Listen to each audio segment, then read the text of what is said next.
Dude, you could see it. You could see on the... I don't know what that sound is.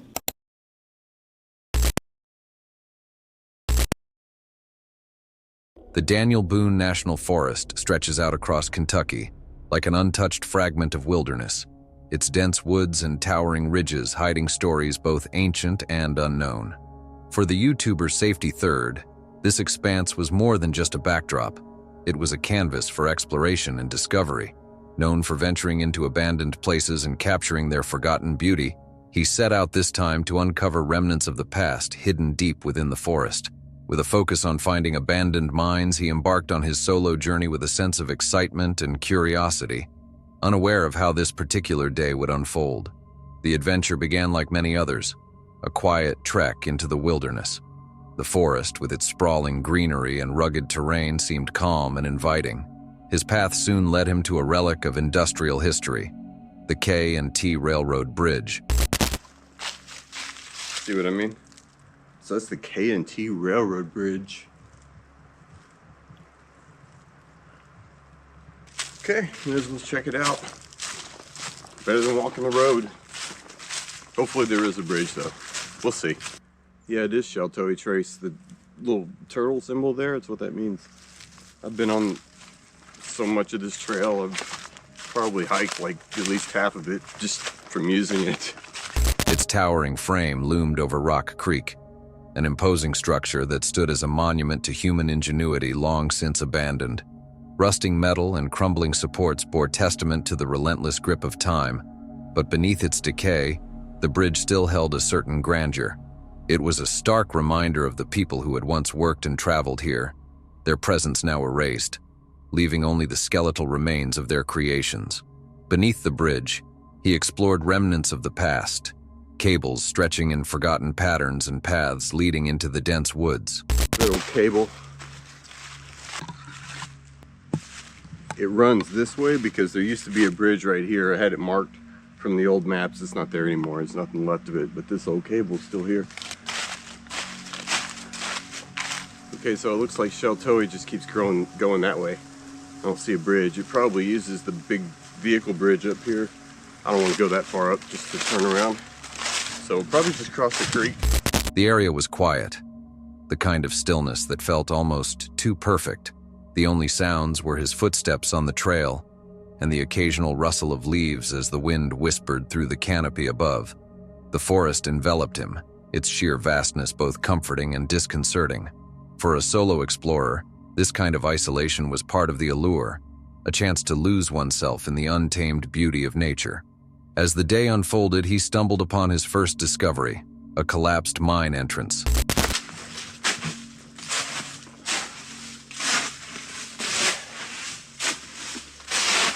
Yeah, it's there. This is all collapsed, man. It's collapsed. Okay, that's all right.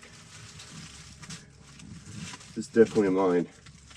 You can see in the gaps where it went down. I think I see the coal seam. Maybe the top of it there. Look at that.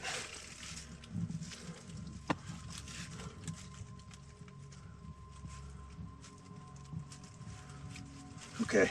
Its structure was compromised. The roof caved in, leaving behind only a shallow opening and hints of what lay beyond. Though inaccessible, the site spoke volumes. The jagged edges of the rocks and the faint traces of coal within the gaps told a story of labor and industry, of people who had carved into the earth in search of resources. While the mine itself was now just a shell, it was enough to stir his curiosity and fuel his desire to uncover more. He pressed on, his focus shifting to the next potential site. The forest began to grow denser, the trails less distinct. As he navigated the increasingly challenging terrain, the quietness of the surroundings took on a different tone. It was no longer just peaceful, it was heavy, almost suffocating, the kind of silence that seemed to press in from all sides, as though the forest itself were holding its breath. Still, he continued, undeterred by the growing sense of unease that gnawed at the edges of his mind. The next discovery came in the form of a new cave, its entrance dark and inviting. Unlike the collapsed mine from earlier, this one appeared intact. It looks like we're missing a good one. Good grief, y'all. Yeah, we're missing a real good one. Look at that. I don't think these are like very old at all. That's a pretty high coal seam too. And it's dry. The air inside was cool and dry, the rock formations bearing the marks of time and weather. As he stepped closer, he marveled at the cave's condition. It felt untouched, preserved in a way that seemed almost unnatural. He began to document his findings, his camera capturing the intricate details of the rock and the faint coal seams visible within. But then, the unexpected happened.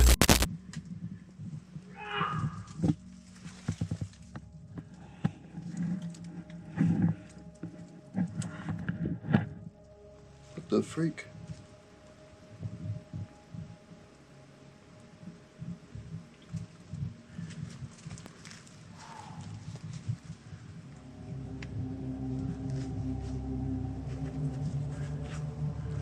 That was weird. As he stood near the cave inspecting its features, a sound cut through the stillness. A scream. Sharp and unmistakably human, it echoed through the forest, its source indeterminate but close enough to startle him. He froze, his heart racing as the sound reverberated off the cave walls. It wasn't just the suddenness of the scream that unnerved him. It was the sheer impossibility of it. In this remote part of the forest, miles from civilization and far from any beaten path, the presence of another person was not just unexpected, it was alarming. For a moment he remained still, scanning his surroundings for any sign of movement. The forest, dense and shadowed, offered no clues. The scream had come and gone, leaving only an eerie silence in its wake. Was it a person in distress? A warning? Or something else entirely? The possibilities ran through his mind, each more unsettling than the last. Alone and far from help, he quickly realized the gravity of his situation. This was no place to linger. Deciding not to stick around, he began to back away from the cave, his movements deliberate but hurried. The scream, though fleeting, had shattered the sense of calm he had felt earlier. The forest, once a place of beauty and wonder, now seemed alive with unseen threats. Every rustle of leaves, every snap of a twig took on new significance, fueling his growing sense of paranoia. The feeling of being watched was almost palpable, as though the forest itself had turned its gaze upon him. As he retraced his steps, the unease followed him like a shadow. The landmarks he had passed earlier, the bridge, the trails, the overgrown roads, offered some sense of familiarity, but even they felt different now. The forest, with its towering trees and thick underbrush, seemed to close in around him, its vastness now a source of fear rather than wonder. He moved quickly, his mind racing with thoughts of the scream and the implications of what, or who, might have caused it. Eventually, he made it back to the creek, the site of the old railroad bridge providing a small sense of relief. The structure, imposing and weathered, felt like a gateway back to safety. Yet even as he crossed it, the questions lingered. Who had screamed? Was it someone in genuine need?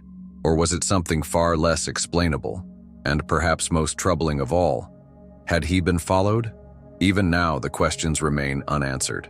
As the unsettling whispers of the Scottish forest fade, a new mystery beckons, this time on a remote, pitch-black desert of Arizona, where an inexplicable presence waits to be discovered. In the rugged deserts of Arizona, nestled close to the Mexican border, a group of backpackers set out on what they thought would be a typical trip. The plan was simple: spend their days exploring the wilderness and their nights relaxing under the stars by the fire. The vast expanse provided a sense of tranquility and isolation, the kind that reminds you of how small you are in the grand scale of nature. But as the night unfolded, the backpackers found themselves witnessing something that defied explanation, a moment that turned their adventure into an encounter they would never forget. The night began uneventfully, with the group sitting by their campfire, the flames crackling softly as the cold, desert air settled in. They were surrounded by the stillness of the wilderness, with only the faint rustle of wind in the bushes and the occasional call of nocturnal animals breaking the silence. Above them, the sky was a vast canvas of stars, twinkling brilliantly in the clear desert air. It was the kind of night that felt timeless, where the world seemed to pause, and everything was in its place. But then, something changed. Oh my gosh, what is that?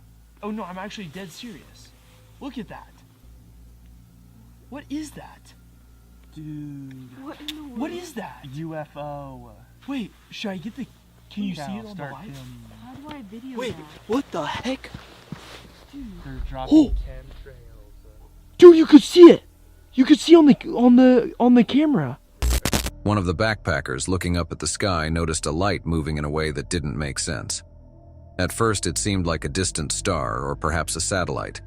But as they watched, it became clear that this was something entirely different. The object moved rapidly, crossing an immense portion of the sky in just seconds. It left behind a strange atmospheric disturbance, a faint trail that seemed to shimmer and pulse before disappearing altogether. It's crashing. And look, it just disappeared. Oh! Oh! No way! It literally disappeared! Dude. What?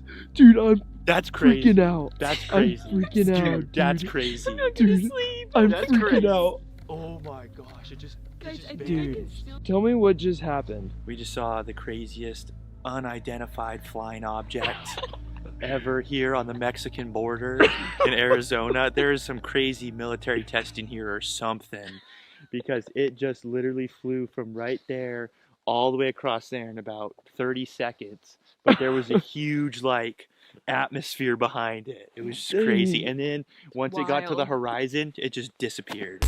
The group was stunned. They scrambled to capture the moment on camera, their voices a mix of awe and disbelief. The object continued its bizarre trajectory, flying with a speed and precision that seemed to defy the laws of physics. It wasn't a plane or any kind of conventional aircraft they had ever seen. It was something entirely unfamiliar, something that seemed otherworldly. As the object moved closer to the horizon, its behavior became even more erratic. It slowed down, hovered for a moment, and then disappeared in an instant, as though it had blinked out of existence.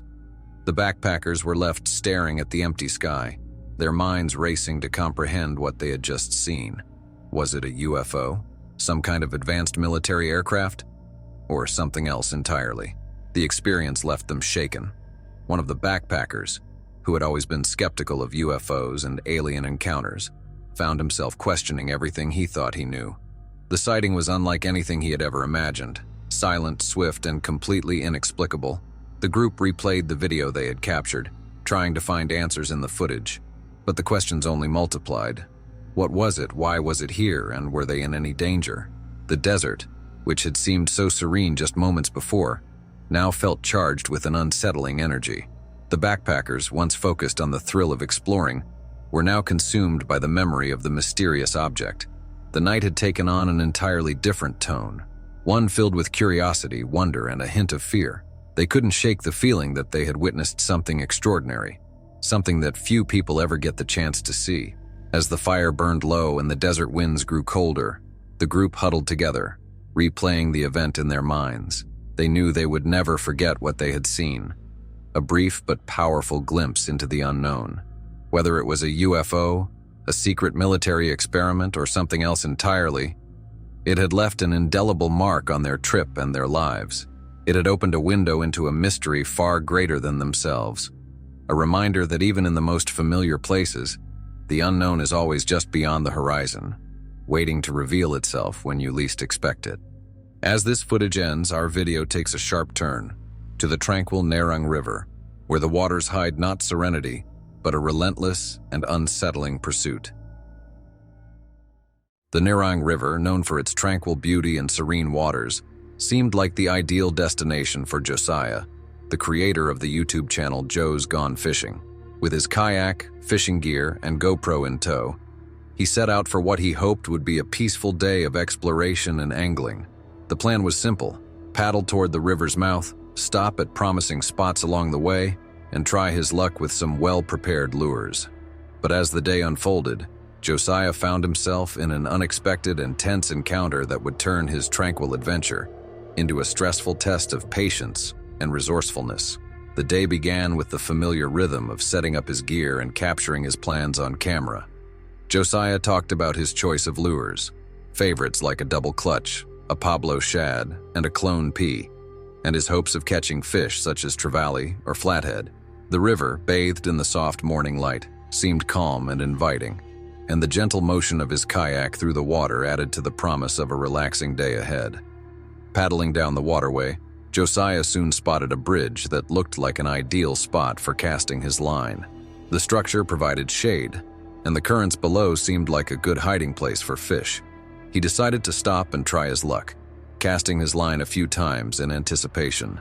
For a while, it was just him, the river, and the occasional sound of nature, a bird's call or the rustle of leaves in the breeze. But the peace didn't last. Out of nowhere came the hum of a motorized boat, growing louder as it approached. Josiah turned to see a group of teenagers speeding toward him, their loud voices breaking the silence of the morning. As the boat neared, it became clear that they weren't there to fish or enjoy the scenery. They were there to cause trouble.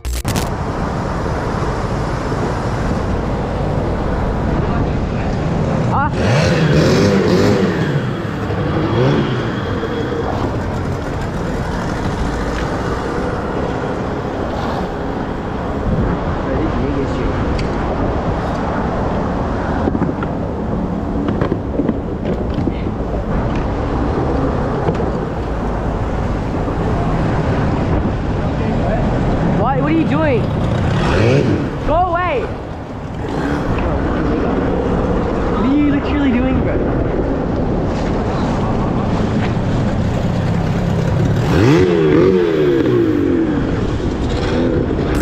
Without warning, the teenagers began circling Josiah's kayak, laughing and yelling as they revved their engine. Then they started spraying water at him, their antics escalating from annoyance to outright harassment. The normally calm Josiah was caught off guard, unsure how to respond. He tried to ignore them, focusing on keeping his kayak steady and his gear safe. But their taunts and disruptive behavior continued, soaking him and disturbing the water around him. Eventually, the group sped off, leaving Josiah wet and frustrated. Determined not to let the encounter ruin his day, he decided to press on, paddling further down the river toward the mouth. Along the way, he encountered two young fishermen on a small pontoon. Stopping to chat, he asked them about the types of fish in the river and mentioned his run-in with the teenagers. The fishermen weren't surprised. They explained that groups of teens often hung out in a nearby cove, using the open river as their playground for reckless behavior. They advised Josiah to stay clear of the cove, a suggestion he took to heart. Following their advice, Josiah avoided the known trouble spot, paddling along the opposite bank of the river. For a short while, the tranquility returned, and he even began to focus on his fishing again. But his reprieve was brief. From across the river, the teenagers spotted him once more. Revving their engine, they returned with renewed energy, circling him and spraying water at his kayak, just as they had before. This time, the situation felt even more intense. The teenagers' antics had escalated, and Josiah realized he needed to get away. Scanning his surroundings, he noticed a narrow creek branching off from the main river. The entrance was partially blocked by fallen logs and debris, making it inaccessible for the motorized boat. It was his best chance to escape. Paddling quickly, Josiah guided his kayak into the creek. The overhanging trees and tight space created a natural barrier, shielding him from the chaos of the main river. Once inside, the creek widened slightly, offering him a safe haven.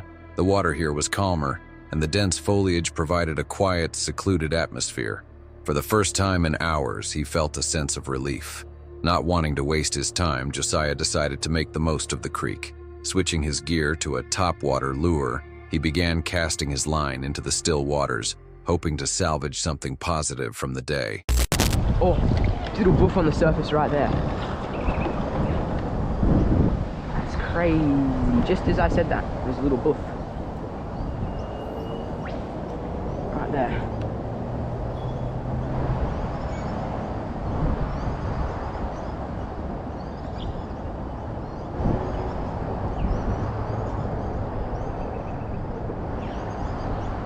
We'll see if anything eats this. So we're gonna see what happens. He spotted a few fish breaking the surface and even had a couple of followers, but luck wasn't on his side. Still, the act of fishing helped calm his nerves. giving him a moment to regroup after the tense encounters on the main river.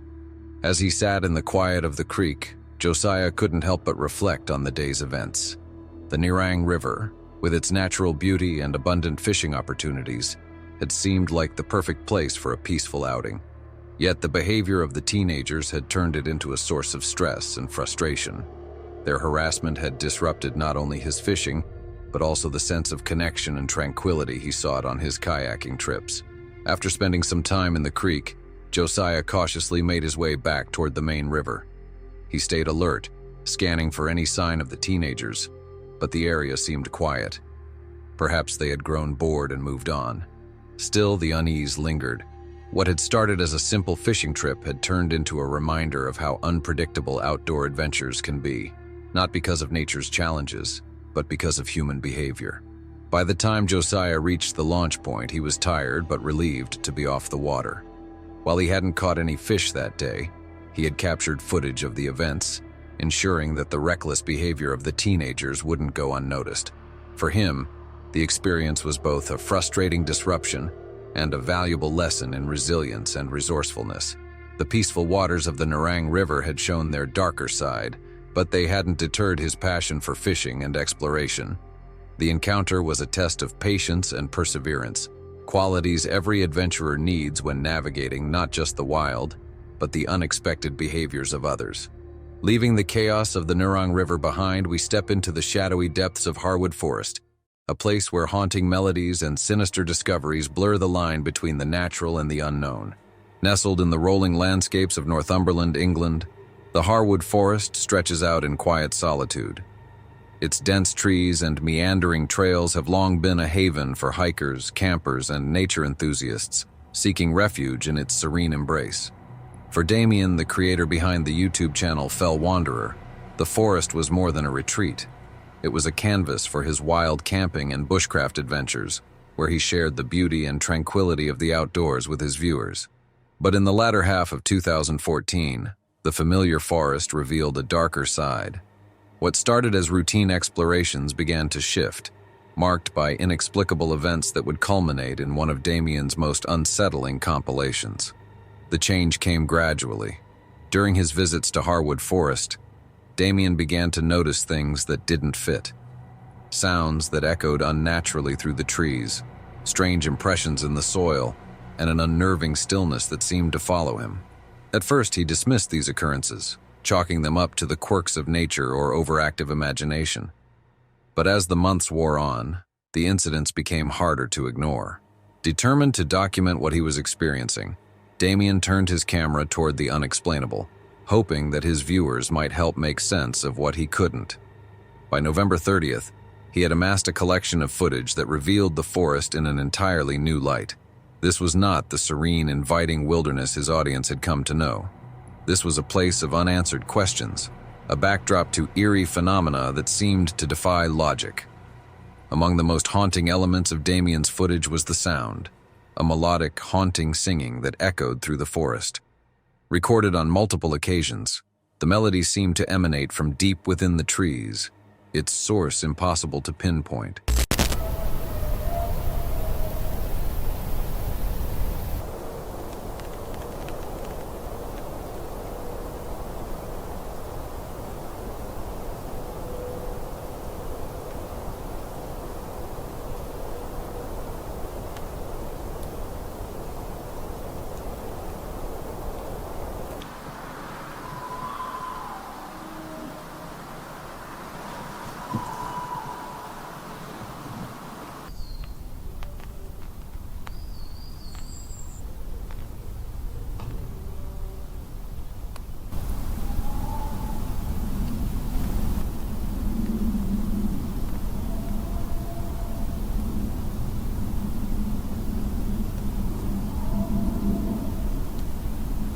At times, the singing was accompanied by the sharp crack of snapping branches, as though something unseen was moving nearby. The combination of sounds painted an unsettling portrait of a forest alive with mystery.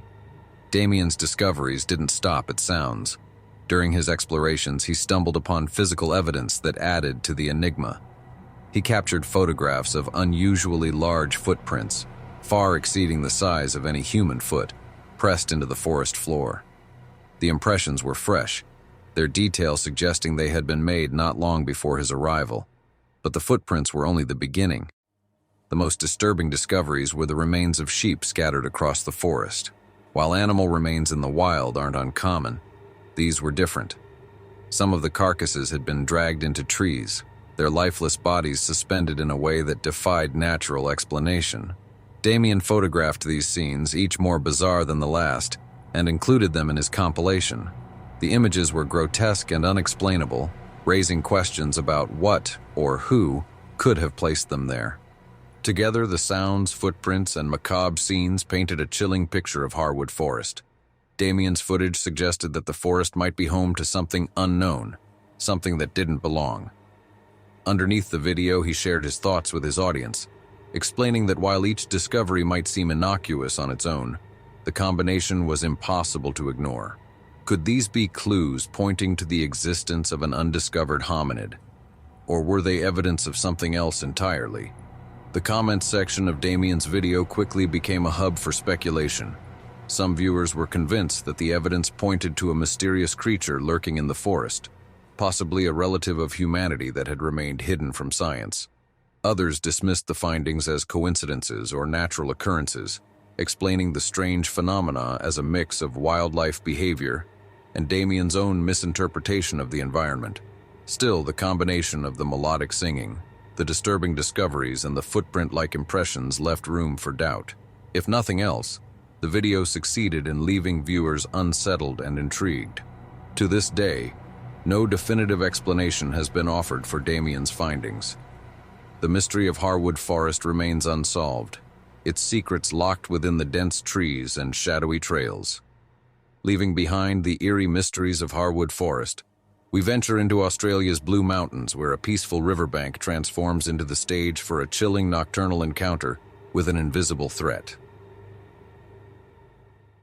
The Blue Mountains in Australia are known for their striking beauty, rivers carving through rugged terrain, towering eucalyptus trees, and a quiet that feels like it belongs to another world. For Scotty, a seasoned adventurer and creator of the YouTube channel Scotty's Gone Walkabout, it was the perfect destination for a solo camping and fly fishing trip. Armed with his fishing gear, lightweight camping setup, and camera, Scotty ventured into the wilderness with high hopes of catching trout and enjoying the serenity of nature. But what started as a tranquil getaway soon became something far more unsettling. The journey began like many others Scotty had documented before. He arrived at the river in the early hours of the day, the spring air carrying the earthy scent of the bush. The river flowed lazily past, its waters clear and inviting. Scotty spent a moment taking in the scenery, the familiar thrill of adventure rising within him. This trip wasn't just about fishing, it was about reconnecting with the wild, the unspoken promise of solitude and discovery. After a brief moment of preparation, Scotty hoisted his pack and set off downstream. The river was alive with the sounds of spring, the buzz of insects, the distant calls of birds, and the gentle babble of water over rocks. He moved carefully, knowing that even the slightest disturbance could spook the fish he hoped to catch. His goal was to find a stretch of river teeming with trout, but as the hours wore on, it became clear that luck wasn't on his side.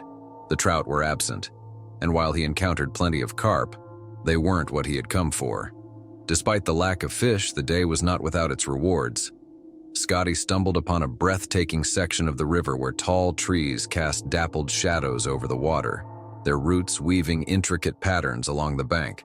It was the kind of scene that reminded him why he ventured into the wild in the first place, a glimpse of nature's quiet perfection. He paused here, casting his line a few more times in hopeful futility before deciding to move on.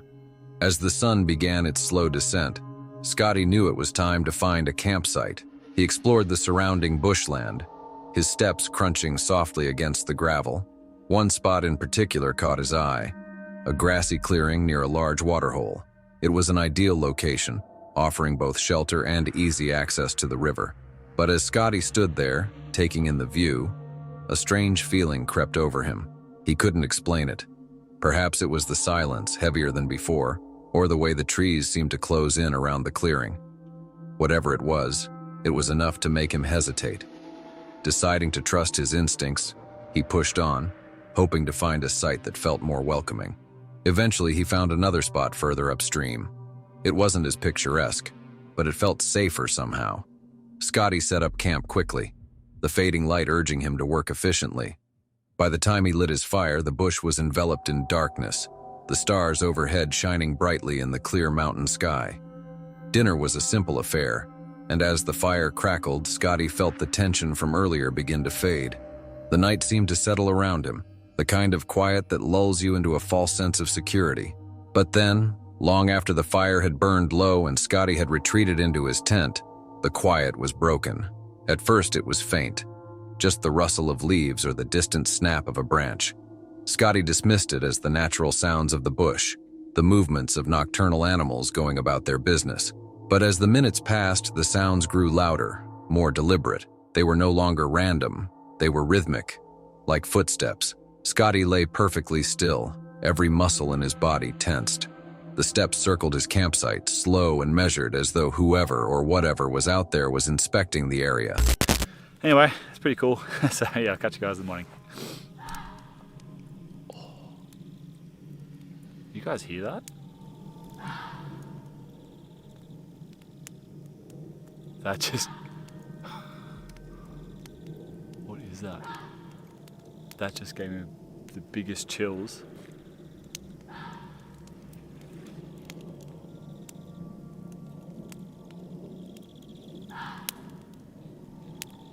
Oh man, my hairs on the back of my head just like stood up.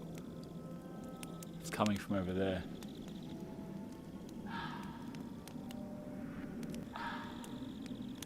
I don't know what that sound is. I think it stops. If you guys know what that is, please leave a comment. This is going to be an interesting night. I think I might be sleeping with my knife pretty close to me. See you guys in the morning. Oh, they're so creepy. His heart pounded in his chest, the sound of it almost deafening in the silence of the tent. The thin fabric that separated him from the darkness outside felt like no barrier at all. He reached for his flashlight, his hand trembling, but stopped short of turning it on. Part of him didn't want to know what was out there. The footsteps paused directly outside his tent. Scotty held his breath, his mind racing with possibilities. Was it a person? An animal? Something else entirely? The seconds stretched into an eternity, the weight of the silence pressing down on him. Then, without warning, the footsteps resumed, retreating into the bush. Scotty lay awake for the rest of the night, straining to hear any other sounds, but whatever had visited him didn't return. When dawn finally arrived, Scotty emerged from his tent, the weight of the night still heavy on his shoulders. The clearing looked ordinary, almost deceptively so, as if mocking the fear he had felt hours earlier. He scanned the area for signs of disturbance, but found nothing unusual. No footprints, no broken branches, nothing to suggest that anything had been there. Yet he couldn't shake the feeling that he had been watched. The rest of the morning passed uneventfully as Scotty packed up his camp and began the trek back to the trailhead. The wilderness, so inviting at the start of his journey, now felt oppressive. The trees casting shadows that seemed darker than they should have been. Even the river with its gentle flow seemed to carry an undercurrent of unease. Whether it was a person, an animal, or something more unexplainable, Scotty would never know. But the experience left him with a story he would carry forever. A reminder of how quickly the wild can shift from tranquil to terrifying. From the chilling isolation of the Blue Mountains, we arrive at our final encounter, a randonautica journey where ominous voices and eerie personal discoveries leave us questioning who, or what, is truly watching. When it comes to exploring the unknown, Wayne, known to his followers as Wayne the Bearded Explorer, is no stranger to unexpected encounters. Using the app Randonautica, which generates random locations based on a user's intentions, Wayne and his friend DMO often set out on adventures that blur the line between the thrilling and the eerie. On an August night in 2024, they embarked on another such journey, not knowing that this one would leave them with more questions than answers. Their intention for the evening was a quirky suggestion from a viewer, Mr. Slippery. Amused by the randomness They entered it into the app, which directed them to a wooded area near a playground, a seemingly innocuous spot. Equipped with flashlights, though DMO had misplaced his regular one and was using a smaller backup, they parked their car and ventured down a narrow, dimly lit path flanked by dense trees and the distant sound of a babbling brook. As they walked, the atmosphere was light. They joked about a drunken man they'd seen earlier who had stumbled into a bush, sharing a laugh at the absurdity of it. Discarded items like a loaned sock and a jumper caught their attention along the way, sparking playful speculation about their origins. What's dirty sock? Nice jumper. Sorry, I can't say someone's throwing something in the river. Really? Yeah. I hope that bloke didn't fall in. No, he fell in the other side. Not in, but fell over the other side of the road. So. What the hell? I think that's I a think fish. I caught that. It's a fish. This torch. That little torch is massive. I think I did catch that on the old camera. Is that a little fishy? Little fish. That was cool.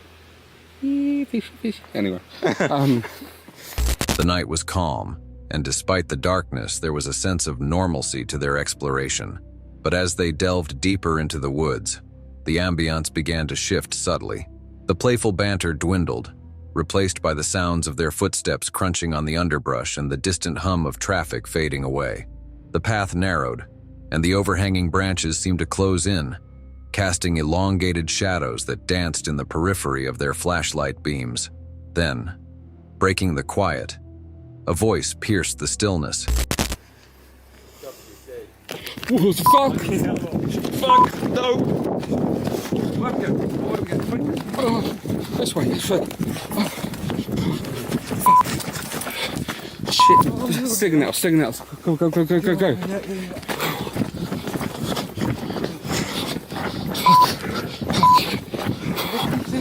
don't know. I thought you called me a bitch. Oh, fuck. Well, how did you get there? I don't know. That can't be the same person. That can't be the same person.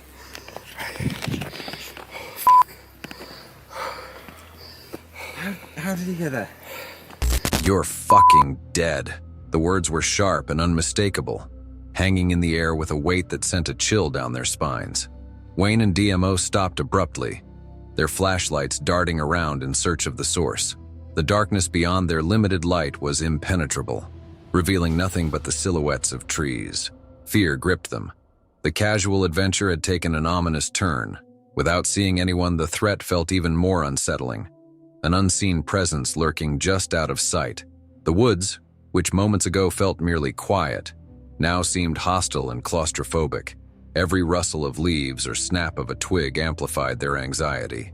Realizing the potential danger, they decided to retreat. Their pace quickened as they made their way back along the path, adrenaline fueling their movements. The thought that someone or something could be watching or following them pushed them to move faster.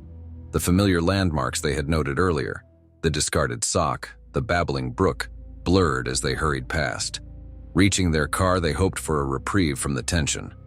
But as they approached, something caught their eye. Placed conspicuously on the hood of the car were two items, a torch and a stick. Yeah. It's a fucking stick.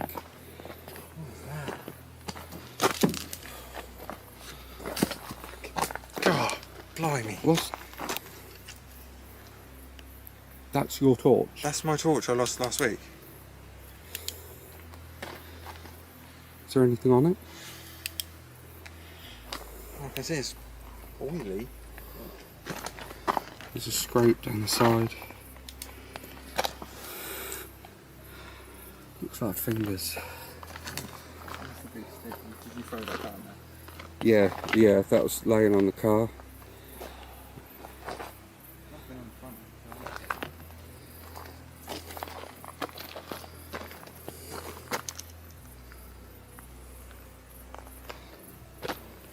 Wayne's heart skipped a beat as he recognized the torch.